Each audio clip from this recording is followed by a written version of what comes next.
Hey listener, this is Handeliva with a producer's note. The following episode was recorded the week of April 14th, and just earlier this week we received the verdict of the Derek Chauvin trial. Race Forward has released a statement on their website titled, Derek Chauvin found guilty, but our work is not done. Race Forward calls for urgency in reimagining public safety that values Black and Brown lives. The intro of the episode speaks to trauma-informed healing, which is relevant today, just as it was last week, and just as the practice will continue to be. Here's Momentum with Chevon and Dennis and our special guest, Dr. Manuel Pastor.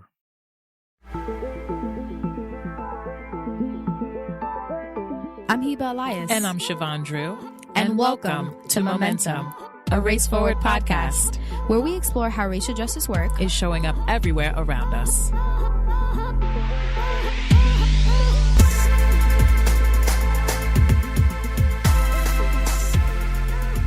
Hey, Chevon, how you doing today? Hey, Dennis, I'm as good as I can be today. I definitely get my attention pulled. That's one of my reactions, of course, is to have my attention taken by the news cycle and keeping up with what's going on to some extent. But in terms of taking care of myself, I also have to limit it somewhat, how much news I take in and when. And I've also been learning these new practices, like learning how to ground myself in different ways or learning ways to manage my nervous system. Like if it feels like things are getting to be too much, trying to learn to listen to my body and see if I need to take a break from what I'm doing or if I need to like ride my bike or do something similar that would give me some kind of like soothing feeling so that I can still have the energy to go on and continue with the work. What about you? Yeah, I understand that. I am feeling tired. I am full of rage, righteous anger, and I am fired up. And, I think, for me, just reading the news yet again, another murder of a Black person, Dante Wright, by the Brooklyn Center Police in Minnesota, close to where George Floyd was killed. This on top of the anti-Asian hate that's been happening, on top of immigration enforcement, detention, deportation, all of these harms done to our people. I am holding that in my body, mind, and soul. And I just wanted to start our conversation today by acknowledging this hard moment. And I just wanted to ask you, I know that you're in it, you drive a lot of our engagement work at Race Forward. How are you reacting to this moment? This particular week, I've been able to push myself to do bike rides when I didn't really feel like it. Although sometimes when I'm feeling overwhelmed, it may be very, very short and then I'll come back. But the goal I have is to just, if I have the thought, maybe I could relieve some stress if I went outside and just hopped on the bike, I'll try to go with the thought before giving myself any time to talk myself out of it, even if it's going to be short. So that's what I'm doing. I'm kind of lowering the bar of expectations on my body so that I'm not beating it up like, well, you didn't ride long enough. Like, just try to go with your first thought.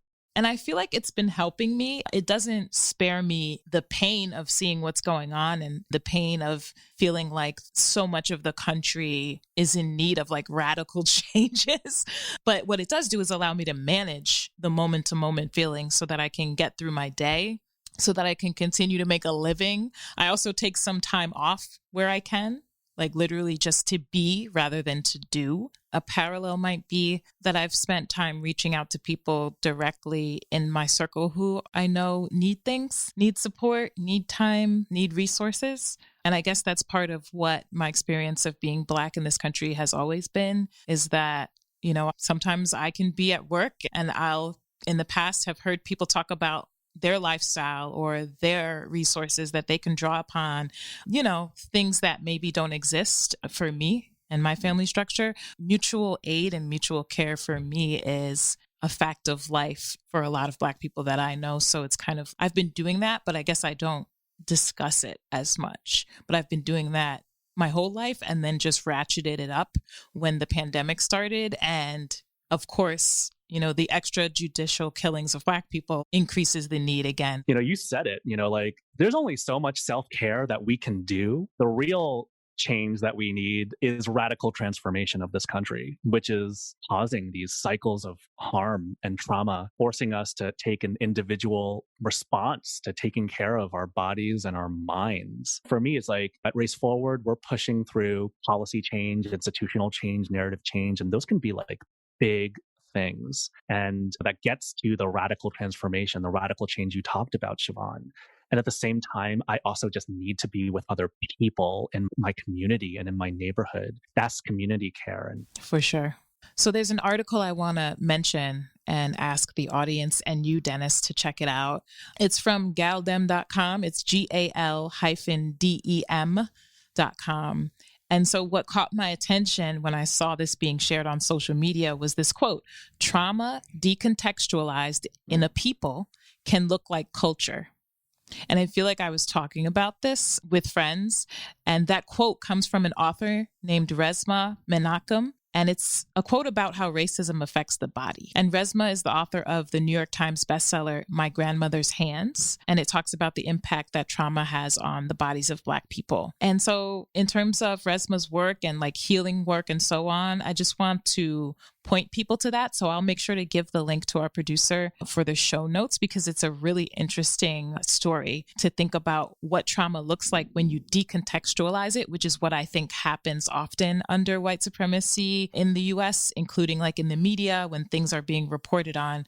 You know, things can be so divorced from the root causes. So just, I'll make sure to get that into the show notes. you and I thinking alike, because Resmaa's book was the first thing. My Grandmother's Hands is a brilliant book. Reading that book made me realize that trauma lives in the body and it's passed down intergenerationally too. And so it is a beautiful book. I think anybody who does this work, racial equity work, racial justice work, if you're interested in it, it is a fantastic read. I think the other book that I've been making my way through is Trauma Stewardship by Laura van der Noot-Lipsky. And I'll also hand this link to our producer. But, she talks a lot about primary and secondary trauma, right? So primary trauma being the trauma that you experience as a direct result of oppression in this country, whether it is because of your race, gender, sexual orientation, ability, citizenship, etc.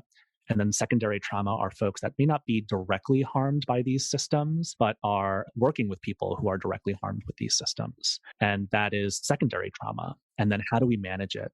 How do we not invisibilize it? Because when we do it, we just sweep it under the rug. But how do we steward it? How do we actually make time and space in our hearts and our heads to reckon with it and to move forward through it? Not over it, not under it, not around it, but through it. And I know that she also has some practical tips. Plus one, My Grandmother's Hands by Resmaa Menakem, and Trauma Stewardship, just to add that to the pot, by Laura van der Noot-Lipsky. Everyone, please do check the show notes for that info.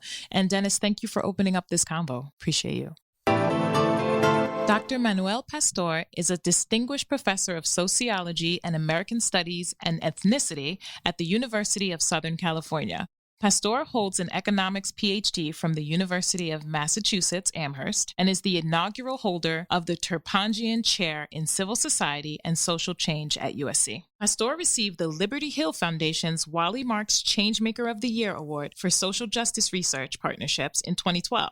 And in 2017, he received the Champion for Equity Award from the Advancement Project for his work with community-based organizations that are fighting for social change. Pastor was the founding director of the Center for Justice, Tolerance, and Community at the University of California, Santa Cruz. Dr. Pastor's research has generally focused on issues of the economic, environmental, and social conditions facing low-income urban communities and the social movements seeking to change those realities. His father's experience as an immigrant, along with his experience after graduate school with raising the minimum wage in California, played instrumental roles in shaping his professional interests. And I'll say personally, too, Dr. Pastor, with Race Forward and previously when Center for Social Inclusion and Race Forward were two separate entities, a lot of our work was based on your research. I know that you helped shape a lot of our strategies and the underlying research that helped us move racial equity forward. So I just wanted to personally thank you for that too. Thank you. So glad to be with both of you today. We already answered one of my questions, which is how do you prefer that we addressed you? You said that I can call you Manuel or Dr. Pastor is also fine. Doctorates are kind of cool. So I'm going to go with Dr. Pastor. So If I asked you for the brief elevator pitch, Dr. Pastor, how would you describe the work you do to a stranger? Well, I run a research institute, the Equity Research Institute, and we do work with and for community-based organizations. And our central aim is to try to create and provide the data and analysis that can power social change and help build broad, intersectional, and well-resourced movements for social justice. That's probably a pretty long elevator ride, but that's the way we academics roll. Now, you work as a distinguished professor of sociology and American studies and ethnicity at the University of Southern California. So can you tell the audience, how do you define race versus ethnicity? There are sort of, academic definitions of it, which have to do with the way we make these kind of classifications, which are often quite artificial. And I think, race has to do with histories and cultures. Ethnicity also is our ethnic background. What I like to say is that everyone says we need to have a really serious conversation about race in America. I think we need to have a serious conversation about racism. Race is about who we are, how we grew up, how our patterns might be different, what we might learn from being together. Studying racism and working on racism is looking at the structural obstacles that shorten the lives of Black people, of Latino people, that feed into the anti-Asian hate that we see going on in the United States right now. It's about really tackling the deep structural impediments and barriers that really create a kind of chasm of inequality in the society. So race, ethnicity, there can be some debate about those terms, but understanding the power of inequality and domination, particularly when it's fueled by white supremacy and its interaction with our economic system, those are the topics of deepest concern to me. Dr. Pastor, that makes me think about, I love the distinction that you made between race and racism, because when I talk with folks, when you just say race, they think about race as a person or a group of people. But your understanding of it, our understanding of it is racism, you put power into the equation, right? And then how is power used in a way that creates different outcomes for people of color, for racialized people? So I think that distinction is really, really incredibly helpful. Good. Yeah, I think it is too. And I think, just meeting the two of you for the first time. So naturally, I want to ask questions like, where did you grow up? Because I know how much where you grew up formed. When was the first time you thought about justice? When was the first time you experienced racism? When was the first time you thought about class and your own class background? There's so much I want to get to know about you. To me, that's a conversation about race and life experience. Our conversation about racism is, what was policing like in your neighborhood? When have you run into discrimination that's prevented you from being able to get a job? How underfunded were the schools that you went to relative to other schools in your metropolitan area? Did you join up with other people to fight for equity and justice? Do you understand? Are you part of social movements? Those are different conversations. I feel like this leads into another question I had, which is about yourself. So personally, how do you define your race or ethnicity? And related, how are you racialized in the US? And does that affect how your work is received or perceived as you move in and out of all these professional spaces trying to make changes? Well, what a great question. Well, I probably define myself as puro Latino, pure Latin. But, I have a kind of interesting history. I was actually born in New York, in Brooklyn. Dad was Cuban, but he came in the 1930s, sixth grade education, came as an undocumented immigrant, was legalized during World War II when he was given a choice between being deported or joining the U.S. Army. And the truth is he couldn't figure out what to do, so he gave a penny to my cousin Carlitos, who flipped it. And that's how the decision was made for him to go to the Army and for us basically to grow up in the United States. My mom, Cuban and Spanish parents, born in Tampa, grew up in Spanish Harlem. In New York is where my parents met. I left there when I was just 6 months old, and I wound up growing up in Los Angeles. So I have a friend, maybe be familiar with Guillermo Gomez Peña, who's a performance artist, who once looked at me and said, I don't know whether you're Cubano or Chicano. Maybe you're Chibano. And then I also, we were poor when I was growing up, and then my dad got a union job, and we were sort of more working class. And I grew up in a working class community in the Los Angeles area, just east of East LA. And to me, one of the things about that experience has been that there's been a lot of inside-outside. Like, we're Cuban, but we don't fit what most people think of as Cuban, which particularly after the revolution, where people were wealthier from a different class background than the class background I brought in, that I came with. Cuban, but existing in a mostly Chicano kind of era when I was growing up, both politically and otherwise. Someone who's in the university, but comes from a deep working class background that I tremendously value. And I think of class as a lived experience.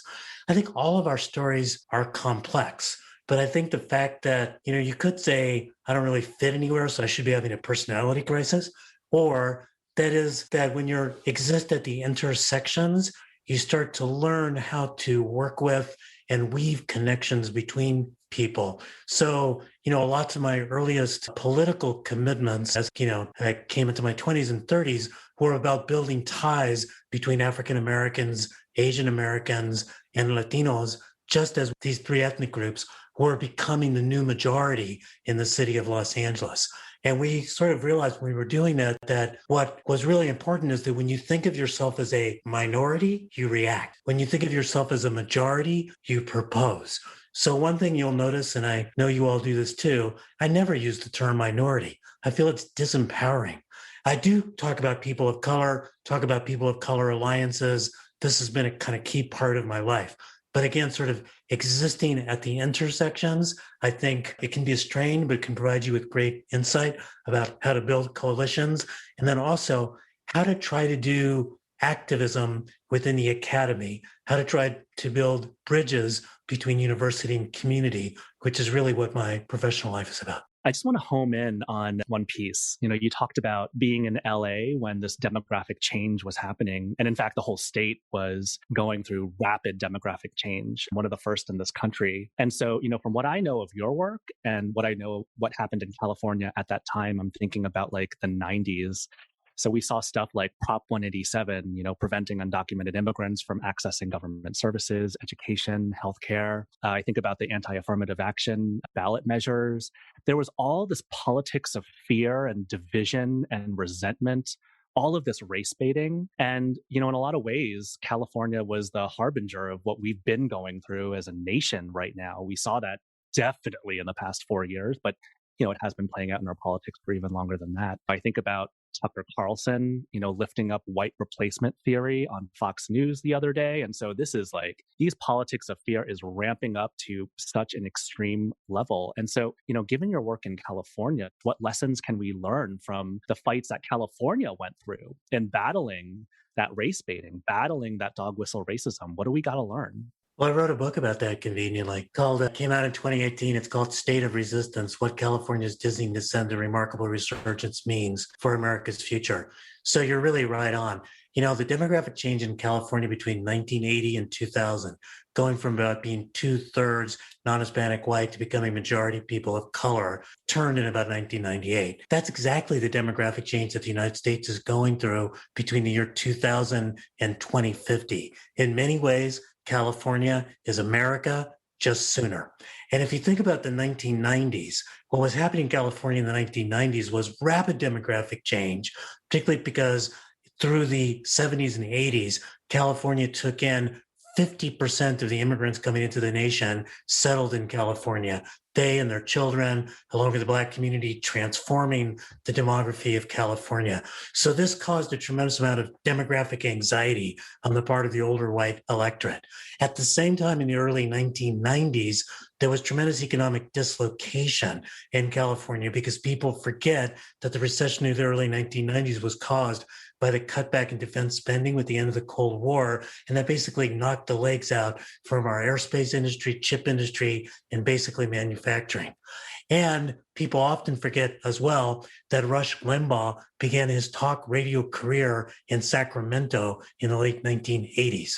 So that perfect combination of demographic anxiety, economic uncertainty, and profiteering from political polarization, we did it first. And we did it, as you mentioned, Dennis, in very extreme ways, with the rejection of benefits for undocumented immigrants, with the elimination of bilingual education and affirmative action, and with passage of some of the country's first 3 strikes laws and laws aimed at overcriminalizing Black and Latino youth.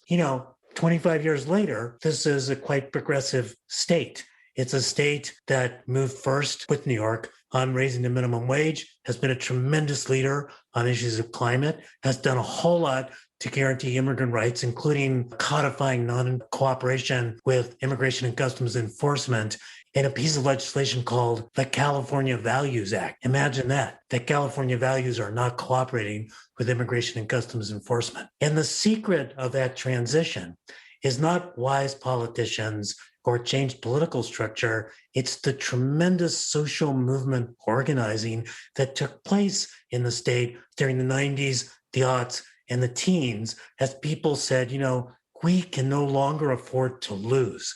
We can no longer afford to have immigrant rights taken away, Black and brown youth being criminalized, educational opportunities being snatched by eliminating affirmative action.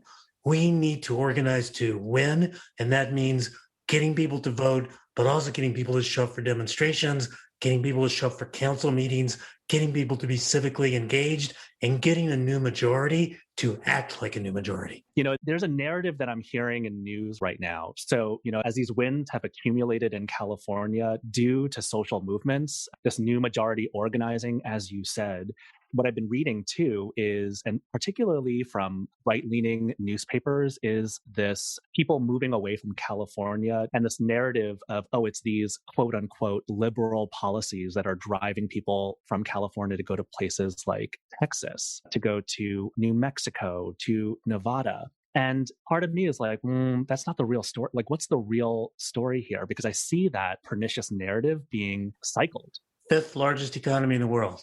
Attracts over half of the nation's venture capital. It's the birthplace of innovation in the Silicon Valley. It's the country's major agricultural producer. It's the center of cultural creation. It's the location of a major Black arts and culture renaissance in TV, music, film. There's a lot of vibrancy here. And by the way, it's also at the cutting edge of green technology, the electric car industry, and everything that's going to be the economy of the future. The real reason people are moving, it's not because it's a liberal state. It's because housing prices are so high, and it's difficult for people to be able to live here. In fact, if you look at the data, despite all of the, in Spanish we say revolution, or just a lot of speaking about it, that, oh my God, the taxes are driving away the wealthy. The people who are leaving are working class and middle class people who are finding that they cannot afford to sink their roots into the state in terms of buying a house. So I think what's going on is that California, for all that it's been able to do with regard to some kinds of social policies, has its work cut out for it on raising wages, particularly for the lowest paid workers, and guaranteeing a path to the middle class, and addressing a housing crisis by trying to build affordable housing en masse in places where people really want to live. So that's really what's going on. People tried to use this as an excuse to try to say that policies that are more progressive ought not to be tried. But Texas, their energy system just completely collapsed because of deregulation. Mississippi, do you think they're going to get Silicon Valley anytime soon? These places that are unregulated, that are not trying to guarantee workers' rights in some kind of form, that are not trying to move forward, they're not really where even dynamic industries exist. So I just think this is kind of conservative BS to try to roll out a line to try to get some additional tax cuts in DC, or to have states compete with one another to see how much they can exploit their workers. You know what? California, to quote the old In Living Color show, homie, don't play that game, right? California is not going to play that game. We're a high quality of amenity, a high quality of life, high environmental protection, trying to be a high wage state. And that's the kind of state that we are. And in fact, it's a state that's in pretty good shape if it addresses the housing issue and if it addresses the stark inequalities that have emerged. I don't want to paint it out to be too perfect. We've got, we haven't been able to eliminate fracking in the state. That's a complete shortfall. We've got a super large homeless population. That's really an issue. We over-incarcerated like crazy. For the rest of the country, the state prison population between 1970 and the current period went up about 4 times. In California, went up 6 times. So we've been de-incarcerating rapidly, but we're not putting the services in place to make sure that people who are formerly incarcerated can actually wind up being successful. We are trying to protect immigrants, but we could do an even better job. So there's so much more we need to do. But the story against California is an opportunistic story trying to put down progressive policy everywhere in the United States. The entire state of California is different in every region of it that you go to. Is that part of why you think that California is like a civic model for the country? Like that it's not just an urban area, but it's also agricultural and things like that in other parts? Well, we've got an urbanized coast. We've got big urban concentrations in our Central Valley, which is where most of the agricultural stuff takes place.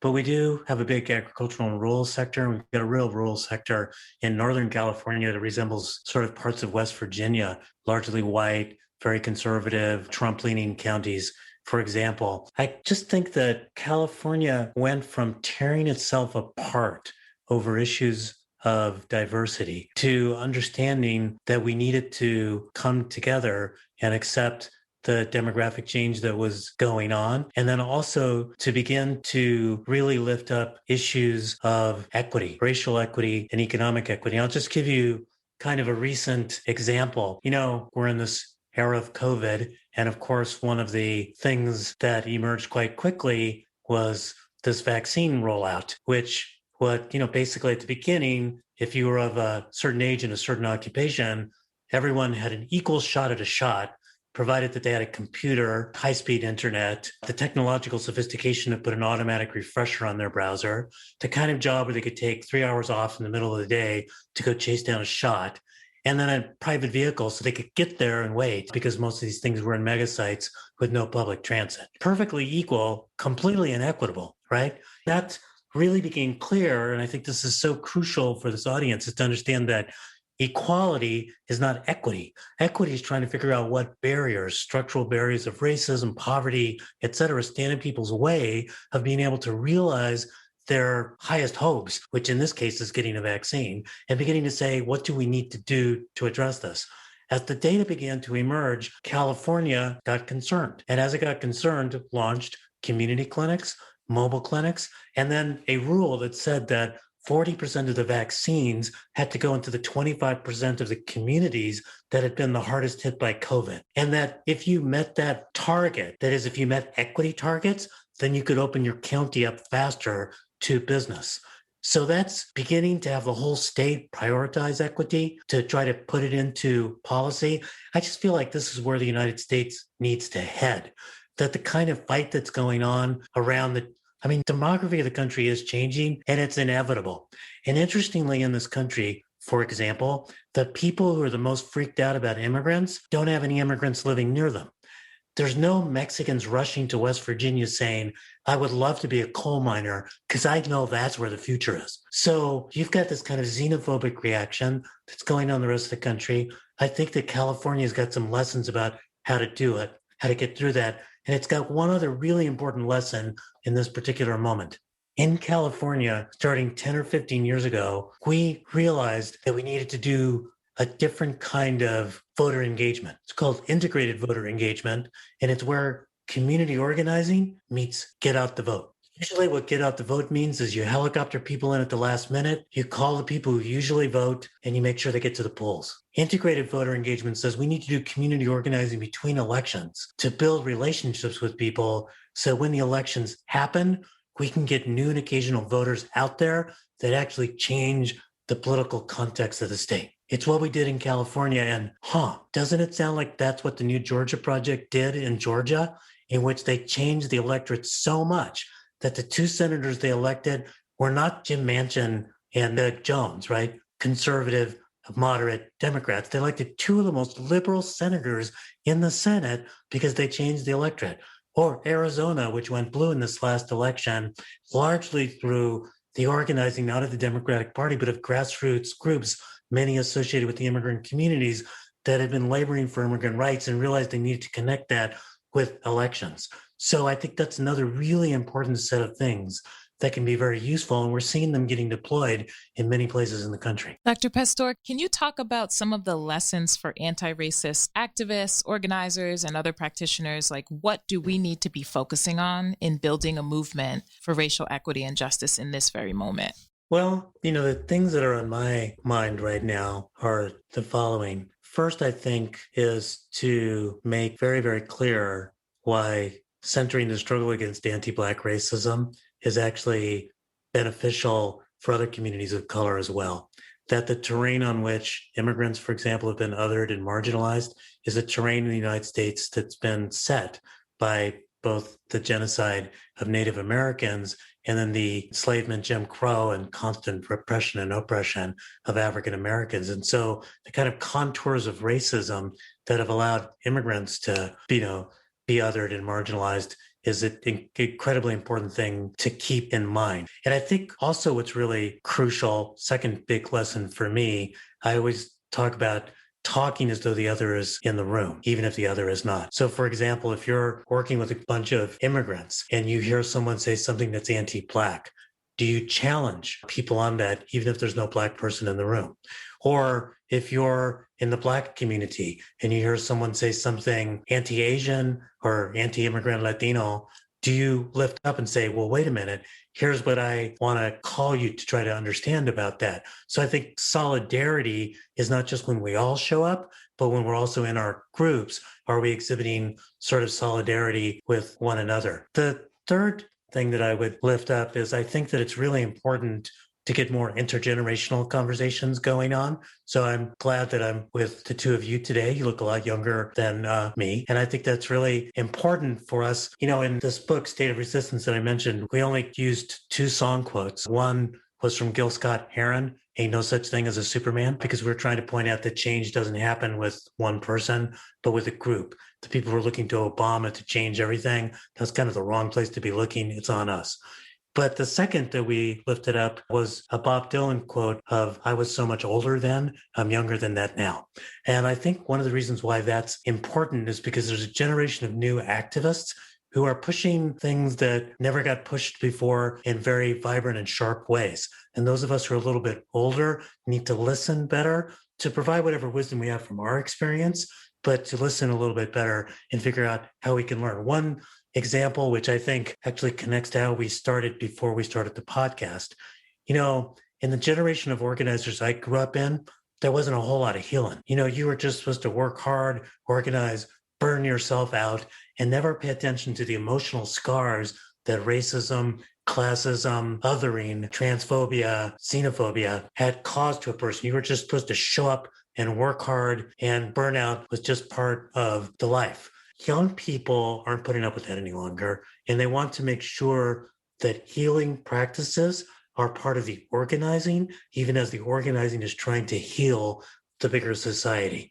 I think that's a really important lesson from a younger generation to an older generation. There's reasons why our generation maybe didn't have the sensibility, the luxury, or the skills to be able to do that, but it's time to learn. You mentioned youth and organizers, and you mentioned healing practices as part of youth organizing. What that brings up for me is facing race.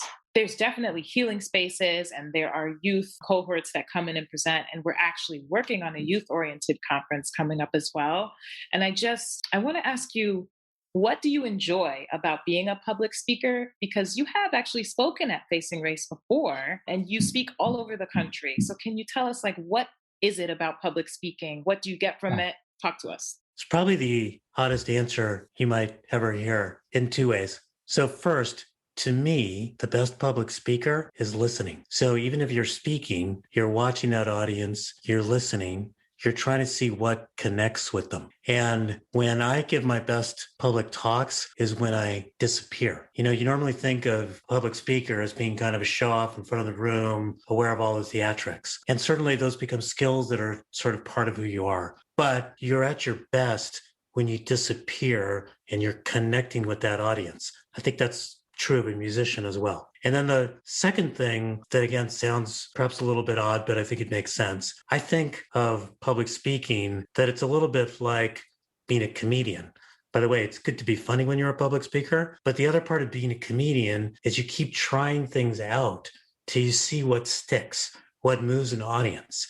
And one of the loneliest things of the pandemic has been writing without an audience, meaning that there'll be an audience to try to read it. But there hasn't been, as always, as much of an audience. I've been figuring out how to do this since, how to be effective on Zoom too. Have an audience so you can see whether or not the ideas make sense as you're developing them. So, it's not like you sit back and you develop this whole thing and then there's a speech. It's like you really ought to try a bunch of things out and see what moves people, what resonates, what's going to shake a room into the epiphany that we need. Because, we need, I guess that's the third thing that I think I like about public speaking. It's one thing to make an argument and have it be a really effective argument about why the immigration system is broken, about why we need to create a pathway to citizenship for dreamers. It's another thing to tell a story, to talk about my dad being undocumented, to talk about watching the president of my kids' PTA and by the way, it was a man. By the way, it's so unusual for a man to be the president of a PTA. After giving his own first speech to try to get the county board of supervisors, this was in Santa Cruz County, to create a youth pipeline program from the middle school to the community college. And walking out after that and feeling like, wow, I just really know what democracy is like, this grassroots guy giving the speech.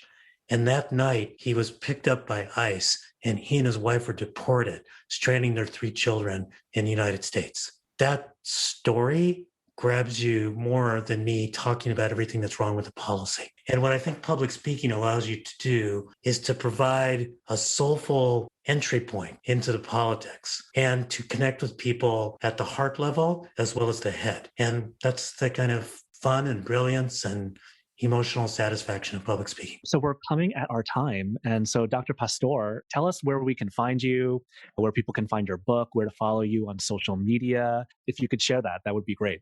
Well, I have a pretty good Twitter presence. It's prof_M Pastor, and that'll probably direct you to a lot of things. You can look us up, the USC, University of Southern California Equity Research Institute.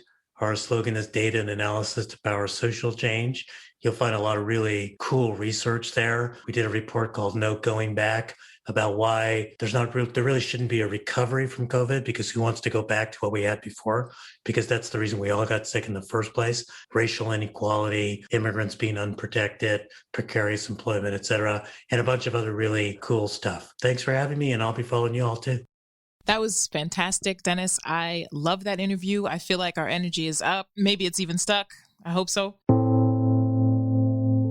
So let's take that energy and roll right into announcements. We do have a ton of building racial equity trainings and organizing racial equity trainings, which is the second level. So I would love to invite all of our listeners to check out the training dates we have available. Visit raceforward.org/trainings to find out more.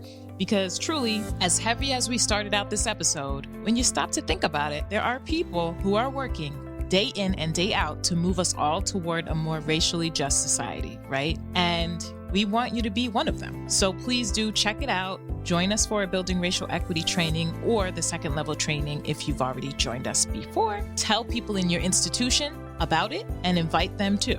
Dennis, what else do we have on the docket today? Yeah, well, you just named our website, www.raceforward.org. And we have a training subpage there where you can find all the information that Chevon just gave. And then we're also on social media. We're on Facebook, we're on Twitter, we're on Instagram @RaceForward.